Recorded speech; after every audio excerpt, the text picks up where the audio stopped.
Fala pessoal, beleza? Professor Vasconcelos, hoje nós vamos trazer mais um conteúdo no curso de análise das demonstrações financeiras. Hoje nós vamos estudar o ativo circulante, propriamente dito. Nós vamos entender o que é capital de giro ou capital circulante líquido, mais os índices de liquidez especificamente, beleza? Mas antes de mais nada, aí se inscreve, ativa o sininho de notificação, curta, compartilha, faça os comentários, beleza? Então vamos ao que interessa, estudar o ativo circulante. Então o ativo circulante de uma empresa ou o capital de giro dela é aquele grupo de contas que fornece a capacidade da empresa operacionalizar o seu dia a dia. É a manutenção da empresa no seu dia a dia. Esse grupo contempla contas do tipo de disponibilidades, valores a receber de curto prazo e os estoques. O que são essas disponibilidades? São as contas caixa e a conta bancos, ok? Isso aqui são dinheiro vivo praticamente. Então é com essas contas de disponibilidades que ela consegue honrar alguns compromissos, realizar algumas atividades do seu dia a dia. Valores a receber de curto prazo são aqueles valores recebíveis de até um ano, certo? Tudo isso aqui é proveniente da venda a prazo da firma. E os estoques são propriamente dito, os estoques de mercadoria que a empresa tem para operacionalizar a sua atividade operacional. Então é esse grupo de contas que nós vamos estar analisando aqui, relacionando ela, que são os ativos de curto prazo, com as dívidas de curto prazo também, e analisando a capacidade de pagamento que nós temos frente a essa realidade que as empresas têm, desse grupo de contas. Então vamos começar falando sobre o capital circulante líquido propriamente dito. O capital circulante líquido é aquele instrumento que permite a gente identificar a capacidade de pagamento de curto prazo que a empresa tem frente aos seus ativos também de curto prazo. Então nós estamos relacionando ativo circulante com passivo circulante. Então quando nós subtraímos ativo circulante menos o passivo circulante, nós encontraremos o que a gente chama de capital circulante líquido, que na realidade também é o nosso capital de giro, é uma outra nomenclatura que podemos dar. E esse capital circulante líquido, quando nós fazemos essa comparação, ativo circulante menos passivo circulante, ou dívidas de curto prazo, ou recebíveis de curto prazo menos minhas dívidas de curto prazo, nós podemos assumir três condições básicas. Quais são?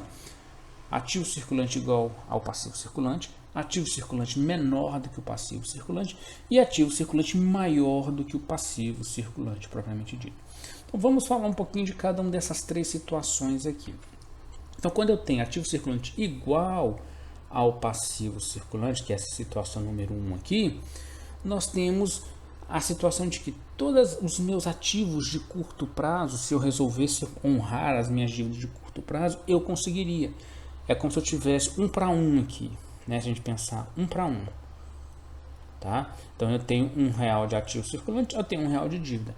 Logo, eu vou ter uma relação ativo circulante menos passivo circulante igual a zero, ou seja, nula. Eu não tenho uma sobra financeira, tá certo? Se eu não tenho uma sobra financeira, eu não consigo fazer atividades extras na empresa, como por exemplo, investimentos, desembolsos emergenciais, enfim, eu não consigo fazer outras atividades, porque no curto prazo, se eu resolvesse honrar as minhas dívidas de curto prazo, eu conseguiria, só que eu não teria uma margem, de operação, tá certo? Então, é ruim? Não é ruim, porque o que eu devo eu tenho para pagar. Só que pensando no longo prazo, isso pode ser um problema para a empresa, beleza?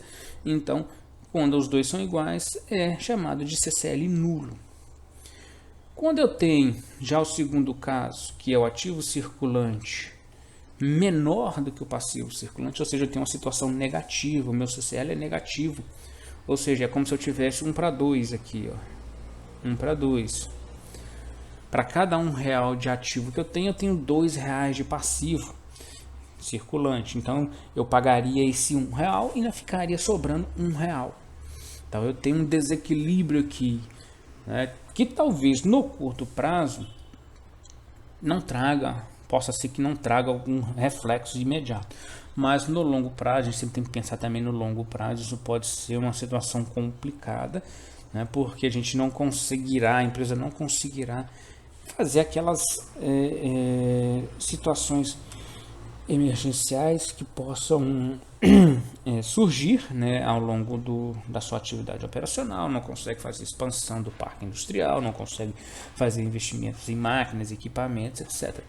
Né, por causa dessa falta de capital de giro, não consegue comprar insumos, enfim, tudo isso no longo prazo isso pode ser prejudicial, beleza? E por fim, nós temos aqui a terceira situação, que é o ativo circulante maior do que o passivo circulante, que é tecnicamente a situação ideal, né? Ou seja, é como se eu tivesse aqui um 2 para 1 aqui, ó, 2 para 1. Para cada R$1 de dívida, eu tenho 2 de dinheiro para pagar. Eu pago e ainda sobra R$1. E esse R$1 eu consigo fazer investimentos, comprar insumos, comprar equipamentos, investir, ou seja, eu consigo fazer outras coisas no curto e no longo prazo. Por quê? Porque eu tenho uma situação de folga dentro da empresa. Tá? Então, essa é a ideia do capital circulante líquido. É a capacidade que a empresa tem de fazer sua atividade operacional do dia a dia. Tá certo? E ele pode ter uma dessas 3 características. E o ideal sempre, né, que seja a situação 3. Por quê? Porque ela dá folga financeira para a empresa operacionalizar. Beleza? Bom, essa é a ideia do capital circulante líquido que nós precisamos ter. Agora nós vamos falar de indicadores de liquidez. Num próximo vídeo nós vamos falar de ciclo operacional, índice de ciclo operacional. Tá? Então nós vamos falar de índice de liquidez. Esses indicadores de liquidez nada mais é do que índices que nós estamos relacionando dívidas de curto prazo com ativos de curto prazo e verificando como é que a empresa tem capacidade de pagar as dívidas de curto prazo com os ativos de curto prazo. Tá? Então nós estamos vendo isso, a capacidade de pagar essas dívidas de curto prazo com o que nós temos de curto prazo.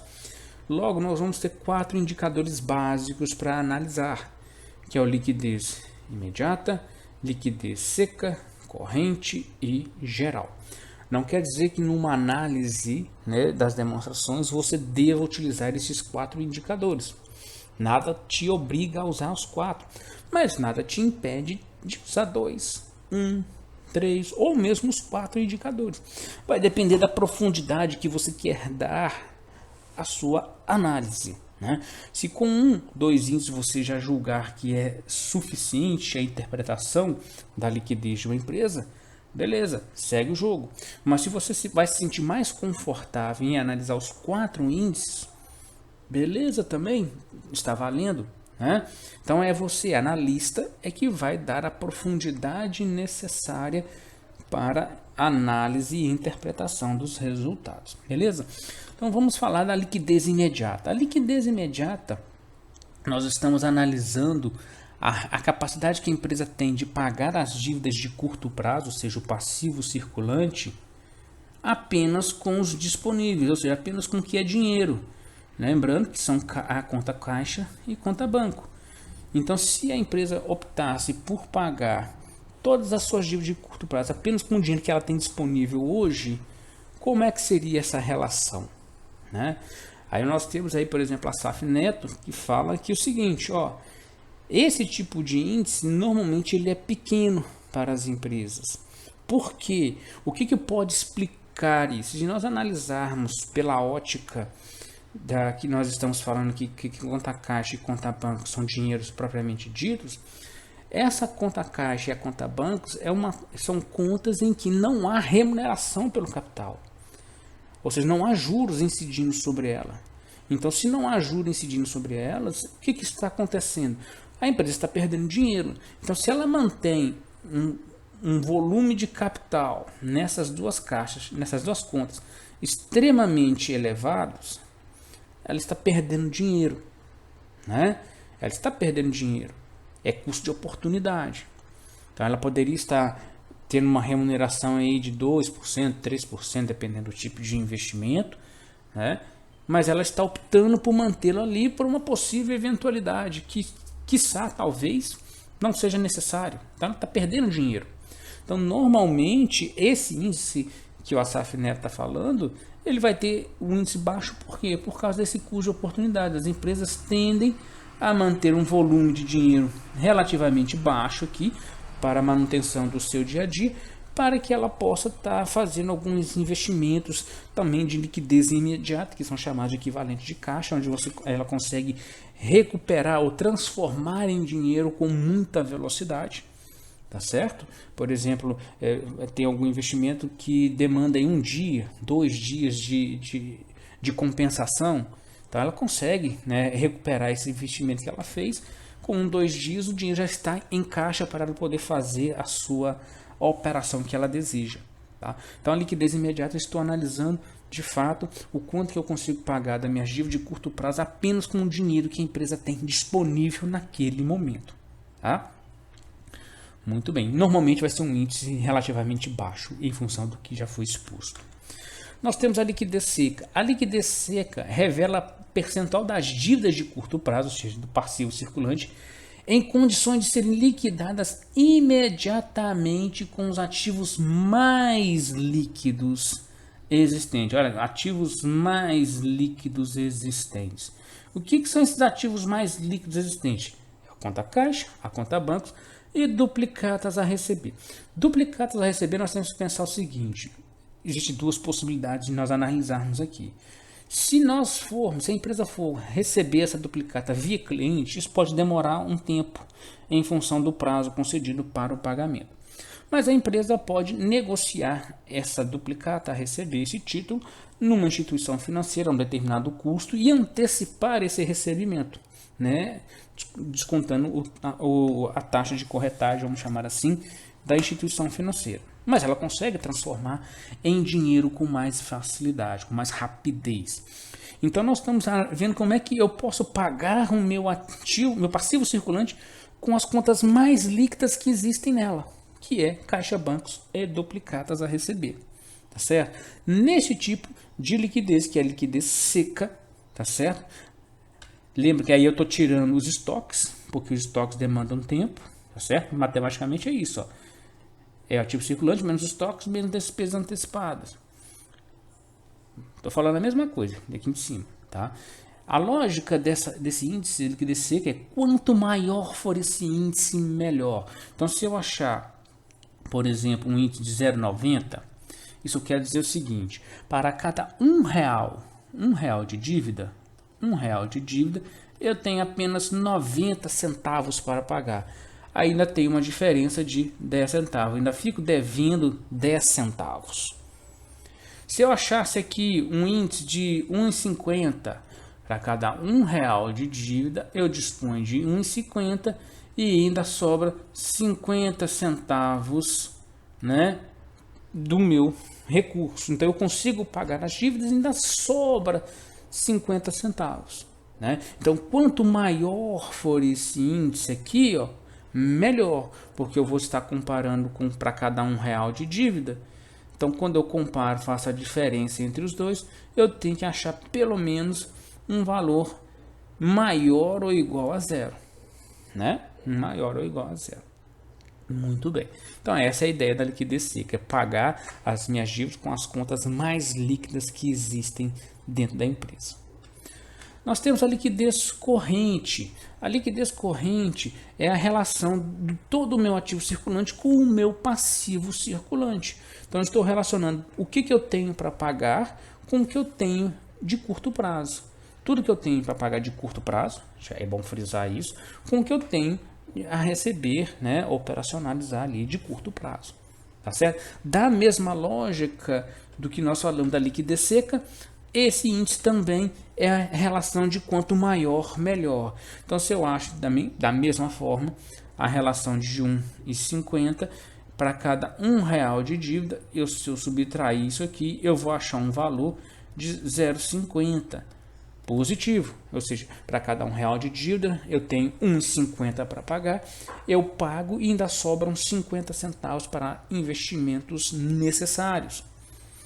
Ou seja, eu vou ter uma liquidez corrente positiva, ela é maior do que 1. Da mesma forma, se eu achar aqui um índice de 1, eu vou ter 0, ou seja, R$1 de dívida, eu tenho R$1 de dinheiro, estou no chamado CCL nulo. CCL nulo, porque nós estamos relacionando ativo circulante com passivo circulante, certo? E quando eu acho um índice de 0,90, eu vou ter menos 10 centavos. Eu pago 90 e ainda sobra 10 centavos para serem pagos. Então eu tenho uma liquidez corrente negativa, menor do que 0, porque eu ainda devo meu ativo circulante, minhas dívidas de curto prazo meus ativos de curto prazo não são suficientes para cobrir os meus passivos de curto prazo.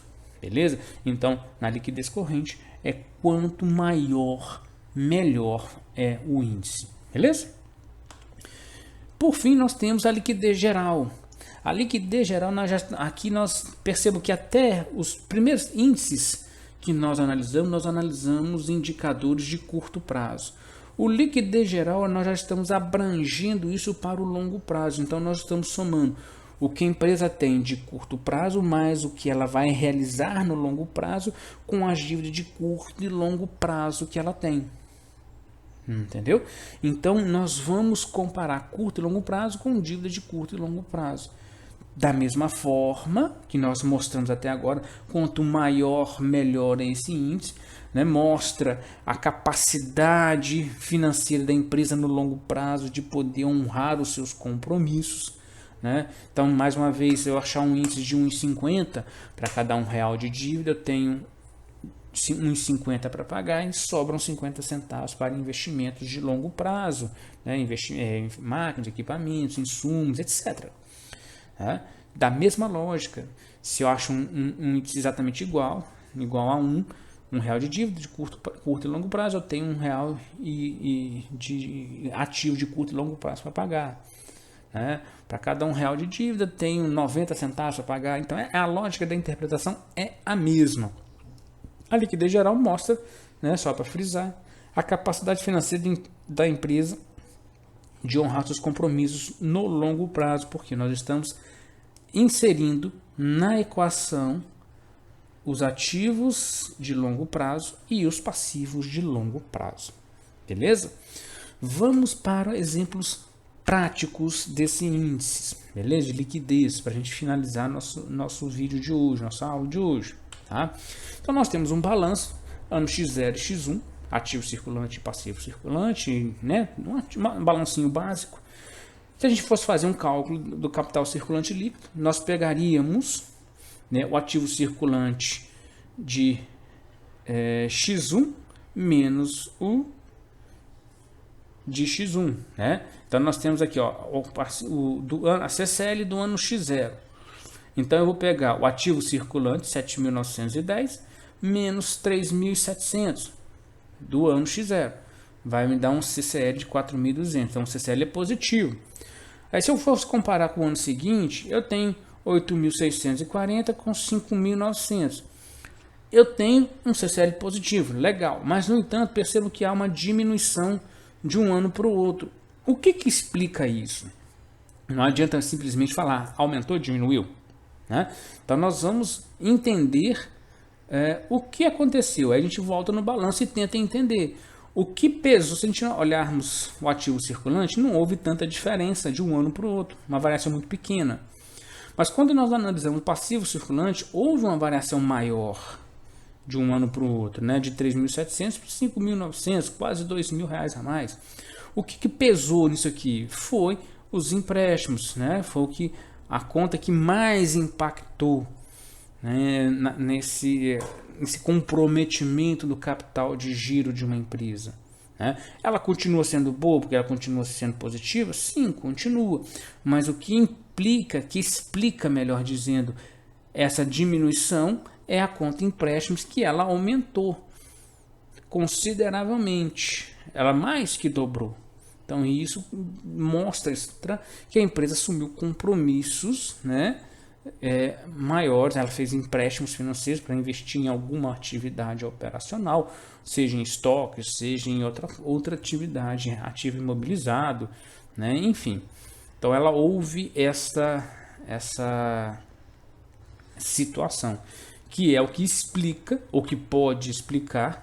Lembra que nós somos analistas externos, a gente tem que buscar os entendimentos via números, né, pelas demonstrações.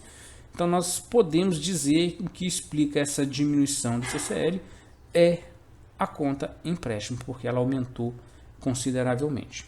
Beleza? Mas de qualquer maneira, a empresa ainda continua tendo folga financeira para a atividade operacional. Quando a gente analisa o índice de liquidez, né, imediata, então nós temos aí o índice de liquidez imediata, que são os disponíveis. Então eu pego 250 e divido pelo 3.700 do ano zero e 340 por 5.900. Percebam, como eu disse, é um índice relativamente baixo, que mostra que se ela resolvesse pagar as suas dívidas de curto prazo somente com o dinheiro que ela tem disponível, ela pagaria apenas 0,6 centavos e 0,5 centavos, né? Ela ficaria devendo 95 centavos, 94 centavos para cada R$1. Por quê? Por causa da questão de manter pouco recurso na conta caixa. Beleza? É isso que poderia estar explicando. E além disso, né, mais uma vez, a conta investimentos, né, empréstimos aqui, ó, ela contribuiu para diminuição desse índice que já era pequeno, passou a ser um pouco menor em função daquele aumento da conta empréstimos. Então a lógica que eu não disse é, para cada R$1 de dívida, a empresa possui apenas 6 centavos para honrar a dívida de curto prazo, e no ano seguinte passou a ser 5 centavos para honrar a dívida de curto prazo. Nós temos liquidez seca, né, do ano 0 para o ano 1. Então a liquidez seca nós estamos analisando apenas o que é disponível imediato, liquidez mais as contas de maior liquidez, né, que é disponível mais os valores a receber. Então nós temos a conta 250 mais 3.060, ou o ativo circulante menos os estoques, vai dar a mesma coisa, tem que achar o mesmo resultado, dividido por 3.700, vamos achar 0,89, e no ano 1, 0,55. Então, ou seja, para cada R$1 de dívida que a empresa possui no ano 0, ela dispunha apenas de 89 centavos para pagar as dívidas de curto prazo. No ano 1, isso diminuiu para 0,55. O que explica mais uma vez essa diminuição? O que pode estar contribuindo aqui é a conta empréstimos. Ela aumentou os empréstimos que ela tinha a pagar, e isso pode estar contribuindo para a diminuição dessa capacidade de pagamento aqui. Tá? Essa é a ideia. Nós temos a liquidez corrente. A liquidez corrente, mais ou menos, nós estamos comparando ativo circulante com passivo circulante. Então eu vou pegar ativo circulante dividido pelo passivo circulante, ativo circulante pelo passivo circulante. No ano 0 eu tinha um índice de 2,13 e no ano 1 eu tinha R$1,46 de índice. No ano 1, para cada R$1 de dívida, ela dispunha de 12,13 para pagar. Então ela pagava e ainda sobrava R$1,13 para poder fazer outros investimentos. E no ano 1, para cada R$1 de dívida, tinha 1,46. Ela pagava e ainda sobrava 46. Mais uma vez, é bom, a situação ainda é boa, mas houve a diminuição. O que pode estar explicando, mais uma vez, neste caso hipotético, é a conta empréstimo. Ela pode estar comprometendo significativamente a questão da liquidez corrente dela. Inclusive nós temos aqui também, talvez também pode estar comprometendo ainda mais, apesar que nós não estamos analisando longo prazo ainda, né? Como é curto prazo, é a conta empréstimo de fato que está comprometendo a situação, beleza? E por fim, né, para a gente finalizar aqui, nós temos a liquidez geral, que é aquela liquidez que nós estamos analisando, o curto com longo prazo, tá? O curto com longo prazo. Então nós estamos pegando o ativo circulante com um realizável a longo prazo, né, dos 2 anos, tá certo? Estamos analisando isso aqui. Então, nós vamos analisar este cenário. Então, eu vou pegar 7.910 mais 3.700, ó, 7.910 mais 2.100 dividido por 3.700 mais 5.100. Isso vai me dar 1,14, né? E a mesma coisa para o ano X1. Nesse caso aqui, para cada R$1 de dívida que a empresa tem, ela tem R$1,14 para pagar. Então ela paga e ainda sobra 14 centavos. Já no ano 1, isso aqui já não é verdade. Ela tem R$1 de dívida, ela tem só 79 centavos para pagar as dívidas de curto e longo prazo. Ela fica devendo, né? Aí nós temos mais uma vez entender o que está impactando nessa diminuição aqui. Neste caso específico, nós podemos pensar, já que nós estamos analisando curto e longo prazo, o exigível a longo prazo dobrou praticamente e o curto prazo também mais que dobrou a conta aqui. Então, essas duas contas especificamente podem estar impactando na capacidade de pagamento da empresa, né? Podem estar impactando. Então, a empresa ela teve uma perda de capacidade de pagamento de longo prazo e isso pode ser explicado por essas duas contas especificamente. Beleza? Então, gente, esse é o conteúdo do vídeo de hoje, tá certo? Se você gostou, se foi útil aí, né, compartilha aí, faça os comentários.